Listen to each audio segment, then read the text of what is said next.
BPMS जे प्रणाली आपण तयार केलेली आहे मंत्री महोदय, अतिशय चांगली आहे, पारदर्शक आहे। त्याच्यामुळे लोकांनाही अंदाज येतो की आपलं प्रकरण कुठपर्यंत चाललंय, काय अडचण आहे, काय नाही। आता काल एक नवीनच प्रकार त्याच्यामध्ये आम्हाला जाणवला। मी काल डायरेक्टर टाउन प्लॅनिंग यांच्याशी पण या समक्ष या विषयावर चर्चा केली। माझंच एक वैयक्तिक बांधकाम परवानगीचं प्रकरण होतं आणि ज्यावेळेस आम्ही उपविभागीय अधिकाऱ्यांकडे गेलो त्यावेळेस असं लक्षात आलं की माझ्या वरचे जे 3 प्रकरण आहेत त्या प्रकरणांनी पूर्तता केली नसल्यामुळे त्रुटीची ते खालचं प्रकरण घेऊ शकत नाही। आता त्या माणसाला किरकोळ पैसे भरायचे होते काहीतरी, पण तो माणूस गेले 10 दिवस येतच नाहीये तो वरचा।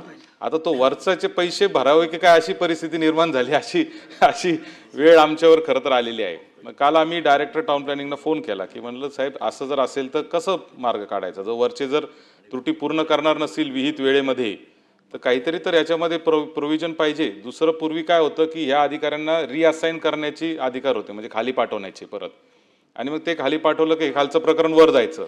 ते अधिकार आपण बंद केलेले आहेत कारण त्याचा गैरवापर होत होता अनेक ठिकाणी।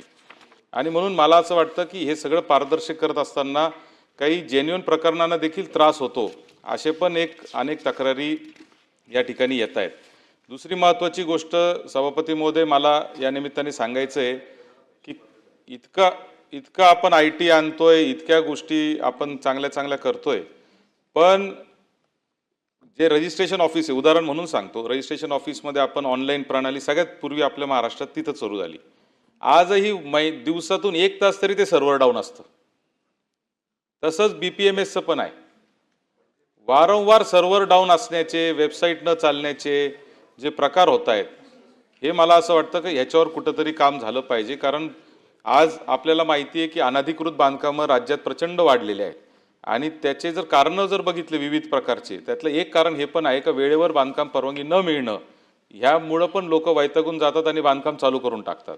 त्यामुळे मला असं वाटतं की ह्याच्यावर सरकारने काहीतरी लक्ष देणं गरजेचं आहे। सभापती महोदय, सन्मान्य सदस्य सत्यजित तांबेंनी जो मुद्दा सांगितला तो कदाचित वैयक्तिक प्रकरणाचा असेल, परंतु सगळ्यांच्यासाठी अतिशय महत्त्वाचा आहे। मी आत्ताच जी माहिती घेतली की एखाद्या प्रकरणामध्ये प्रायोरिटीनं आपल्या वर क्रमांक असलेल्या प्रकरणानं जर कागदपत्र पूर्ण केले नाहीत किंवा पैसे भरले नाहीत तर त्याच्या खालचं प्रकरण करायचंच नाही। ही जी काही सिस्टीम कुठनं प्रणाली निर्माण झालेली आहे की मला जगात कुठं नसेल असं मला वाटतं।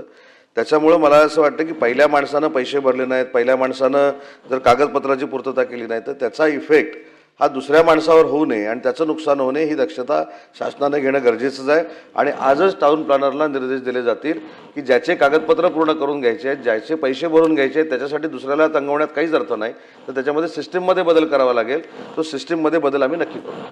आणि मगाशी सत्यजित तांबे साहेबांनी जो ऐका, आमच्या BPMSचा लॉंग फॉर्म काय, बिल्डिंग परमिशन मॅनेजमेंट सिस्टीम, बरोबर ना? तर ती प्रत्येकाला मिळावी परमिशन, यासाठी आम्ही निर्देश देऊ। पण याच्यामध्ये तांबे साहेब अजून एक महत्त्वाची गोष्ट अशी आहे की जे अर्ज करतात आणि जे अर्ज करून ते प्रकरणं पेंडिंग ठेवतात त्यांना देखील काही कालावधी देणं गरजेचं आहे। म्हणजे मी आता काय ब्रीफिंग करणाऱ्या अधिकाऱ्यांशी बोललो नाही, पण ते कायमस्वरूपी दिसण्यापेक्षा त्या सिस्टीमवर त्यांना काहीतरी कालावधी देणं गरजेचं आहे आणि तो देखील कालावधी देण्याच्या दृष्टीनं त्या सिस्टीमवर आपण एक कार्यप्रणाली तयार करू। आणि दुसरी महत्त्वाची गोष्ट आहे की त्या दिवसांमध्ये त्यानं जर ते प्रकरण पूर्ण केलं नाही तर ते त्यावेळी बाजूला होईल, त्याला परत करायचं तर नंतर करू शकतो, पण त्याच्यामुळे बाकीचे जर अडकणार असतील तर ते योग्य नाही। आणि आता सिस्टीममध्ये तो असताना जर बाकीचे अडकत असतील तर ते कागदपत्र परिपूर्तता जर झालेली असेल तर त्यांना देखील परमिशन देण्याचे निर्देश दिले जातात।